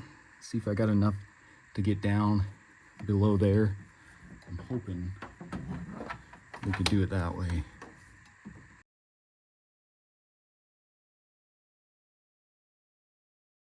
So yeah, just like that.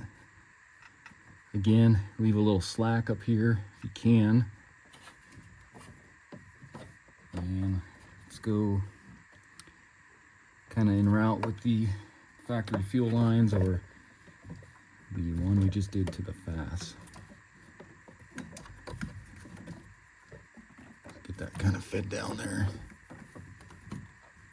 And then like I said at the end here, I'll zip tie everything out of the way. You want to make sure it ain't gonna come in contact with your steering shaft there, or of course your exhaust manifold's right there too, so you really want to make sure it doesn't come in contact with that.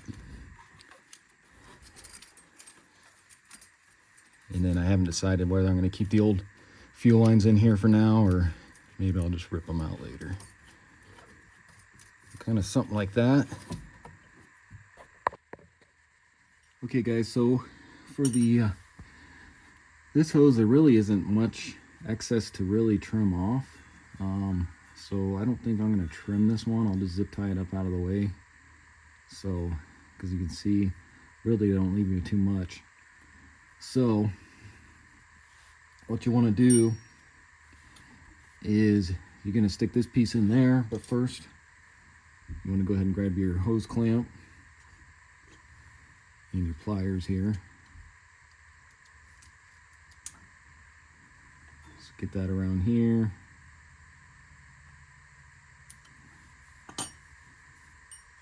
And then you're going to take this piece here.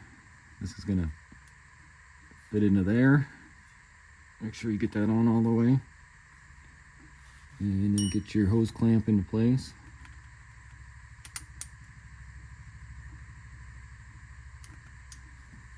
Just like that. And then what you're going to do is this is just going to stick into here, this rod they supply you with.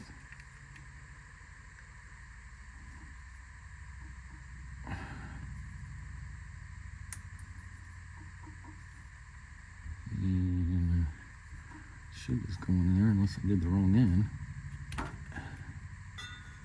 Let's try this end here.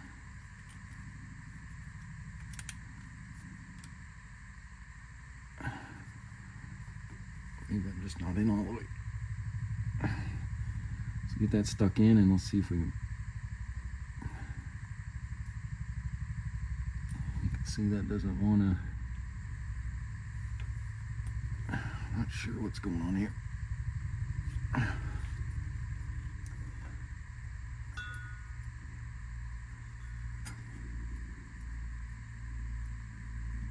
Well, maybe that's the way it's supposed to be.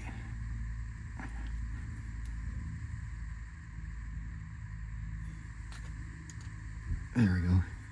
Just stick it in a little bit so you can see now it won't come out. And then this end here is just going to connect into that factory line right here. So go ahead and stick that one in there.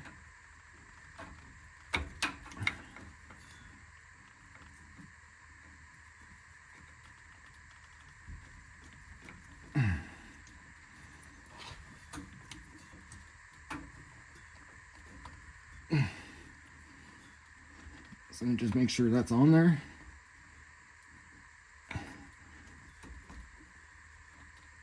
Okay, just make sure that ain't gonna come out on you. And then what we're gonna do is zip tie this up out of the way. And then, like I said, I didn't have to undo this one. I just did this one to show those guys that don't have the regulated return. So I'm just gonna go ahead and stick this back on here. Get it kind of out of the way. Same with this one here.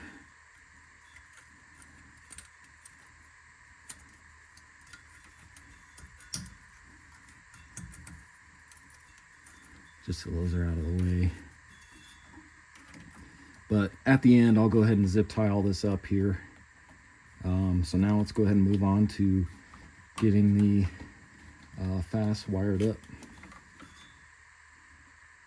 Okay guys, so now let's go ahead and start wiring it. So you're going to take this big old huge harness they give you with, and I'm going to follow it for most of the directions, but some of it I'm going to change up. So first thing you want to do is locate this end here. This is where your relay is going to plug into. And then they say to use some this dielectric grease into the relay, and then also plugging into the Fass system. So go ahead and break that, and then just squirt a little bit of this. Don't need too much, just right where those are going to make connections. It's kind of like that. And then you're going to go ahead and get your fuse or your relay here, and then just make sure you got that in there correctly. This should only plug in one way. Trying to figure out, yeah. So get that plugged in like that. And then what you're gonna do is they give you this relay cover. And what this is gonna fit over this. And then this top portion here is gonna come out of this hole here. So you're gonna shove that through. Your wires are gonna go into that too. And then it's gonna come up through just like that. Now we're going to go find a spot under the hood to mount this relay to. Okay guys, so go ahead and locate a spot underneath the hood here, preferably on the driver's side. There's nothing really right here for me because kind of this stuff's in the way, but I did find a spot back here, so let me move my camera. Okay guys, so I'm thinking I'm just going to go right on the edge of this bracket here. I don't know if that's the best spot, but I think that's going to work. So I'm just going to go kind of get it on there like that, and then I'll use a self-tapping screw just to screw into this bracket, and then that way I can use like this ground here, or there's another one right here behind the power steering fluid reservoir, and then the positive can go to the battery. So I'm thinking that's probably the best bet, or you can go like on the body here, but then you got the hood pop latch thing in the way. So I think I'm gonna go right here. So let me go ahead and get that self tapper in there.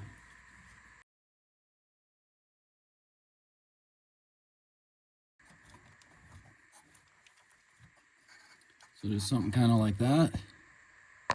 And then you can get all these wires kind of fed to where they need to go. So this one here with the green and red wire, this is the one that's gonna stay up here. And then you got your place for your 30 amp fuse. So go ahead and pop this off, or pop this open. Grab your 30 amp fuse they supply you with. Go ahead and get that inserted in so you don't forget. So get that pushed in, get your cap back over this. And there is a spot to mount this if you wanted to. But like I said, this one we're going to keep up here. So not sure how I'm going to route this one yet.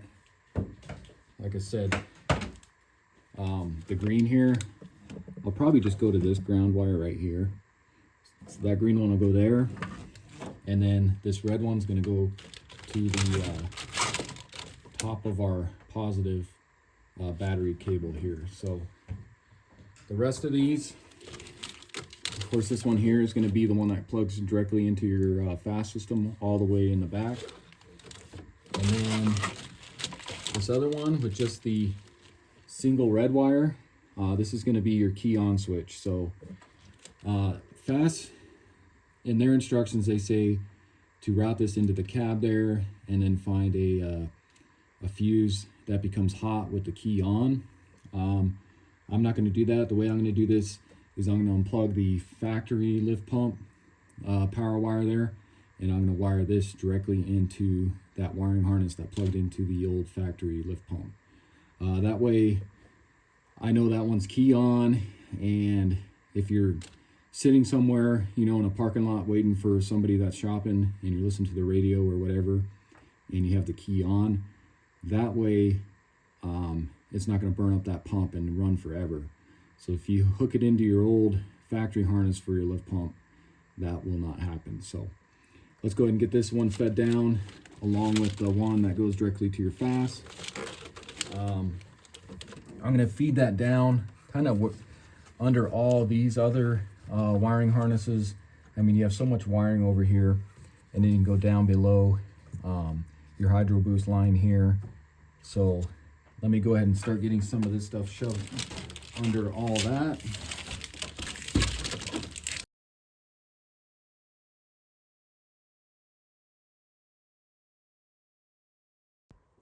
Okay guys, so let's go ahead and start on the top side here. I did just kind of push some of this extra back in there and then just went underneath the power steering reservoir here. So now let's go ahead and get our ground connected. So just take you some strippers, strip back some of this wire,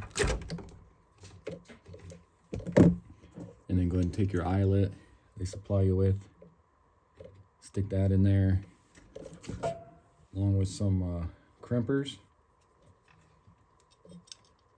and let's go ahead and crimp that.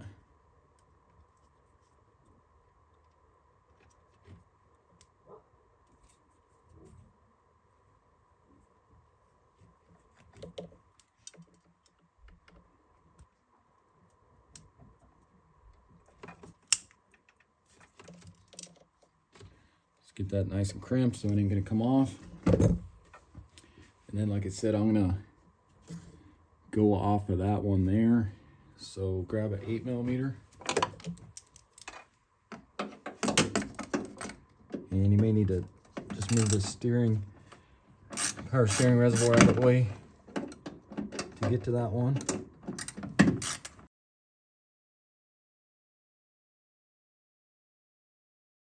So take that off, and then you can get this eyelet fed through there.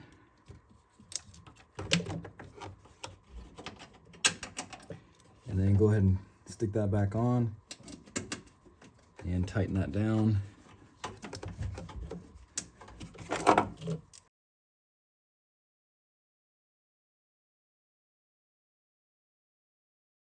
So next, take your red wire. We'll do the same thing.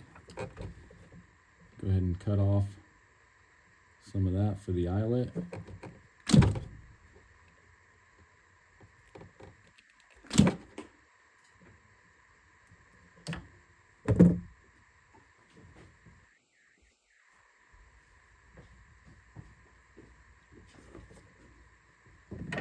Grab your eyelet,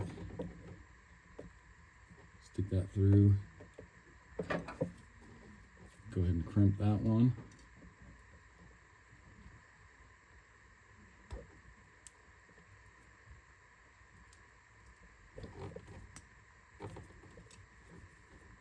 Get that one nice and crimped.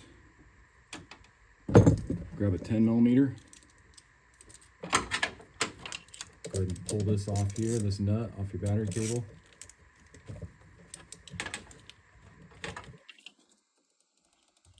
Man, that's tight on there. Let me try an impact real quick. See if an impact will get that off.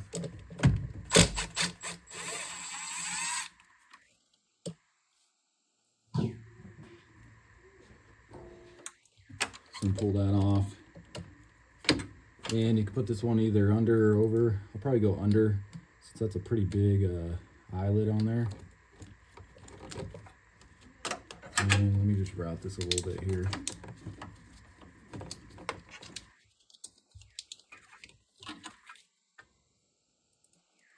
So go underneath like that. Along with this. Get your nut. Go ahead and tighten that down. Try and get that eyelet kind of centered on there. Just like that. Okay guys, so what you want to do now is connect the power wire. So if you notice, there's a total of 3 wiring harnesses plugged into this factory lift pump. The one you're going to want is this one here. So go ahead and push that in and pull it out if you can. It's kind of hard with all these lines in here in the way now.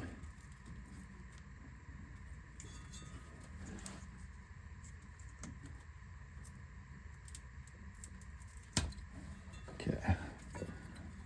And then if you notice, there's going to be a red and black wire.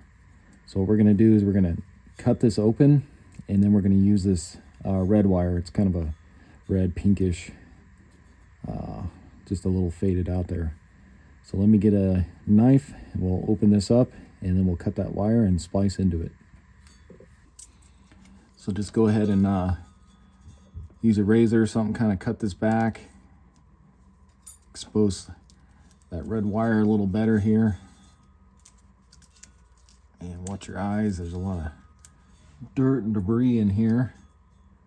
Just make sure you don't cut the wire.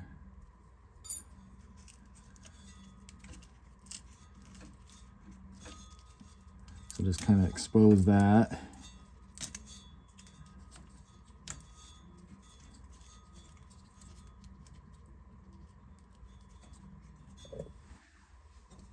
And then you can go ahead and cut this right at the edge here of the factory harness.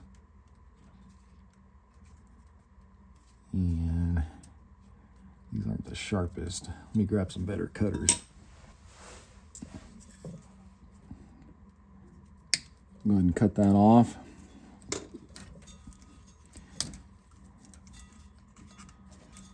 Get a little more here.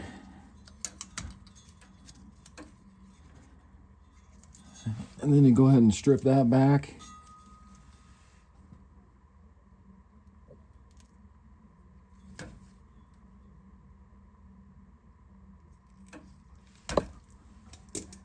And then just kind of twist that up.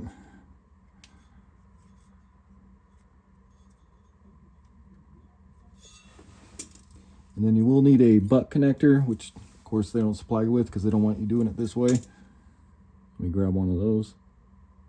So get your butt connector and go ahead and stick that on.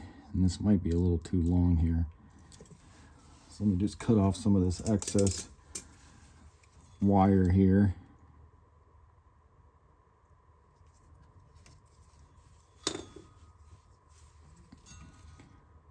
And this is a waterproof butt connector. And you could solder this if you want. That's probably a better route, but this will work just fine. Get your butt connector on there. Go ahead and crimp that down on the one side. Make sure that's on there good. Then go ahead and grab your other piece here, your single wire from your Fass relay under the hood there. And then probably can cut some of this off because there's way too much. So, but again, if you got extra, you can just zip tie that under the hood there. So I'll leave a little extra just in case. So we'll go about right here. Cut that. Expose your single wire. Strip that back.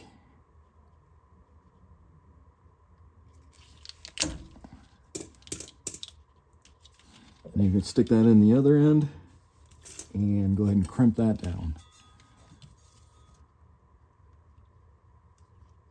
Stick that in there. Get your crimpers. And go ahead and crimp this side.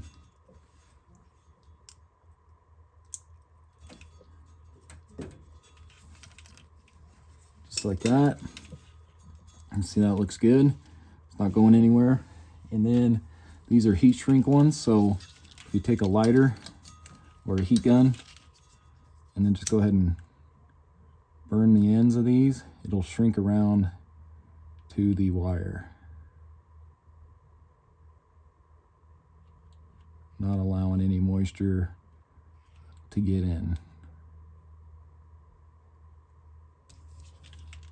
So you can see it kind of shrinks right up to the wire. So we should be good like that.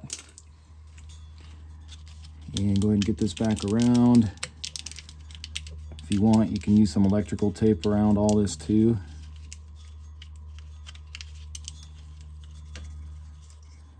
which I'll probably do just to right around this connector and all that, just to kind of keep this the way it is like that. Actually, I'll just plug this back in to the factory fuel pump.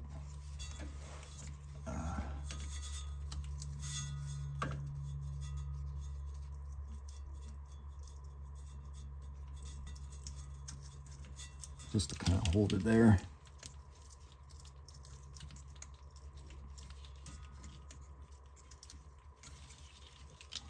And then I'll go ahead and tie that up and zip tie the rest of this up out of the way. So now we can go ahead and move on to the Fass plugin. Okay guys, so just like everything else, you can see I ran this back behind this cross member and everything, and then we'll get this plugged in. So then this is pretty simple. I mean, all you do is just go ahead and plug this in. So you got your plug in there, and this is going to go on top. Plug this guy in.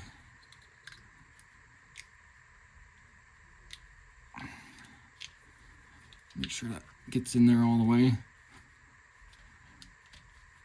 You can see it kind of clicks in. Just something kind of like that. So what I'm going to do, I think, is go ahead and zip tie. You can see there's a lot excess harness. All this still in the way. So I'll probably zip tie some of this out of the way. And then we'll get on to our filters. Okay guys, so now we can go ahead and get our filters on. So first one I'm going to do is this side here. So that's going to be the PF 3001. And if you notice, they actually put it on here where the filter location goes. So you can see there's the one with the long straw. So it's going to be this filter here. And then it does include this O-ring inside that we need to put on as well around this. So if you open this up, you'll see it comes on this like metal keychain thing, so you don't forget it. So go ahead and slide that off of there, and then this is going to go up over this. So just kind of slide that up over those threads. Try not to flip it like I just did. So like that. And then they say to go ahead and get some oil. You can use oil or grease on the filter housing here, gasket. So I'm just going to use a tiny little bit of grease here and just kind of smear that around just for easier removal when we got to remove these to change them out.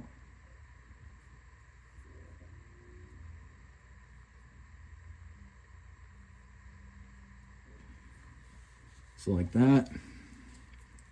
And then let's go ahead and spin this one on.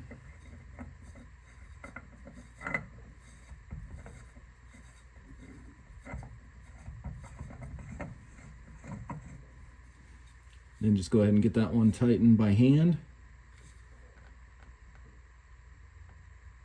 It's probably about like that. Go ahead and grab your other filter here. Now they do give you these extra O-rings and stuff just in case something were to get pinched. So those are all extra. This one here, you can see this is going to be the one that goes on the straw. So go ahead and pull this off.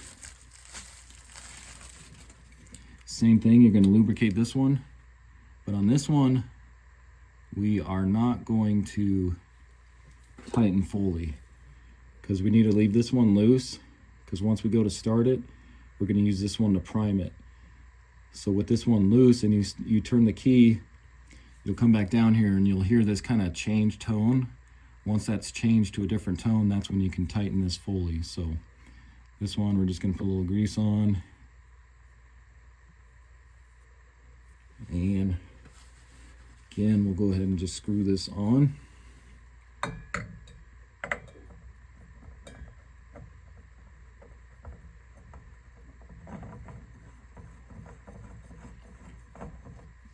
So So like I said, I'm not going to fully tighten it, just kind of leave it loose like that. And that's it for the filters. So now what I'm going to do, I need to let my camera charge. So I'm going to go ahead and get a lot of this stuff kind of zip tied up. Same with all my other lines and wires. Get it nice and looking good. Make sure nothing's kinked. And then I'll come back. Okay guys, so as you can see, got all that kind of zip tied. And I made sure nothing was kinked or going to come in contact with anything hot, or you know, like a drive shaft turning or something. And then I just kind of followed that along. Even zip tied some of this up here, excess wiring harness that I had, and then the fuel line from the fuel bowl delete, kind of zip tied that up a little bit off the frame there. And then up here by the old lift pump, you can see zip tied a lot of that stuff. It's kind of hard to see here.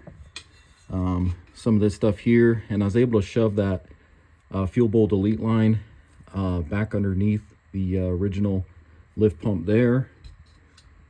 And you want to just make sure nothing comes into contact with this drive shaft as it's turning.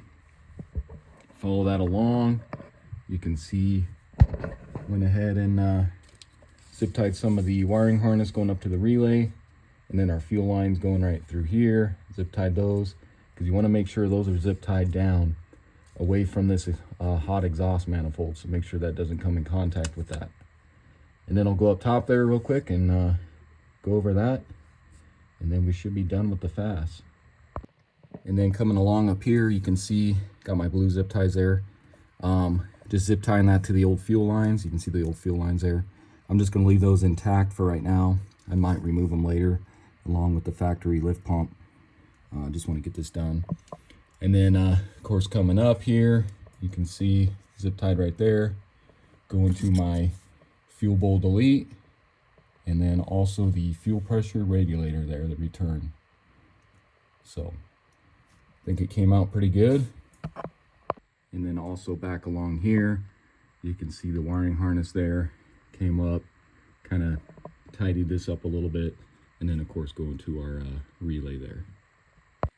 Okay guys, for those of you that are just watching the Fass video, that's pretty much going to end the video here because obviously I can't start it.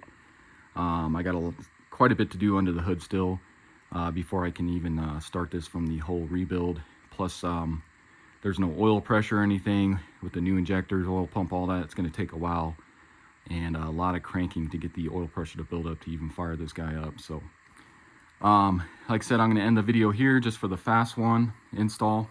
But what you want to do according to the Fass instructions is you'll have somebody come up inside here. They're going to turn the key on without starting it, and have somebody down there listening to the Fass lift pump. And when you hear it kind of making a different sound, then you know it's primed, and you're going to tighten up that filter that we left loose.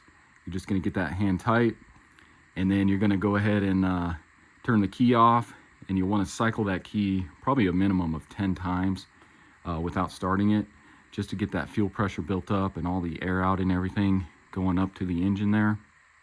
Once you know it's pretty much primed, then you can go ahead and fire it up and let it idle for a while just to make sure everything's good. And while it's idling, just crawl underneath, check all your fittings, everything, make sure nothing's leaking, no fuel or anything. And then forgot to mention too, this was low on fuel, so before you start it, you may want to, you can see I got my yellow gas can back there, you may want to go get quite a bit of diesel, maybe like 10 gallons worth, and dump into the fuel, because you do not want to run that system dry. So make sure you got plenty of fuel in your tank before you go ahead and fire it up again. And if you guys want to see me fire this up, you can check out my other video once I get all that stuff back into place, and then you can see it fire up, and I'll even check that filter and do everything to prime it, so you can see it on that video if you want to check that out. So, but again, this was a 2005 Ford Excursion. I went ahead and installed the Fass fuel system. Not too bad of a job. The main hard part is dropping that tank.